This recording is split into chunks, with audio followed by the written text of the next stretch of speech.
Oui, c'est-à-dire, effectivement, être un bon compagnon pour soi-même, c'est très important parce que en vieillissant, il y a quelque chose je dirais que l'on vit de plus en plus, c'est la solitude. Je ne parle pas de l'isolement, parce que l'isolement, c'est un poison. Il faut absolument lutter contre l'isolement. Les personnes isolées ont beaucoup plus de risques, par exemple, de perdre leur autonomie, beaucoup plus de risques de déprimer, de vivre une mauvaise vieillesse, hein. Il faut L'isolement, c'est un poison, mais la solitude, c'est ontologique. Elle est propre à l'être humain. Nous sommes tous, en fait, profondément seuls. C'est un, même si nous sommes entourés, il y a une bonne solitude. Il y a une solitude même qui peut être heureuse, dans lesquelles les gens se sentent bien, parce qu'ils sont au fond, ils sont en contact avec leur être profond, hein.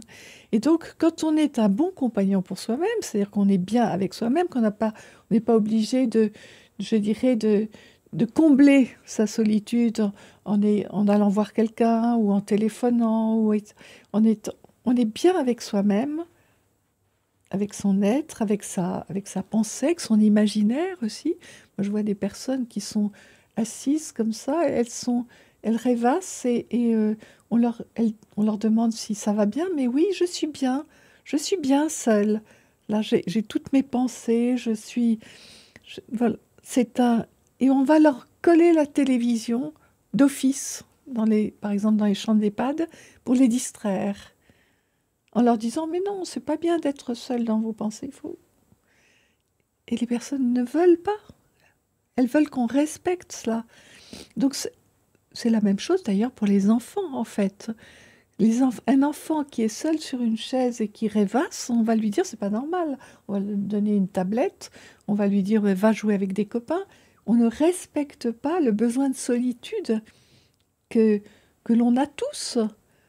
Et qui ne veut pas dire qu'on soit isolé, parce qu'on peut être très bien vivre sa solitude et en même temps, d'ailleurs, mieux on la vit et plus on a de contact, en fait. Parce qu'une personne qui assume sa solitude, c'est une personne qui va plutôt attirer les autres, alors que la personne qui ne l'assume pas, c'est une personne qui va, au contraire, les autres ne vont pas avoir trop envie, parce elle est trop en demande, en fait.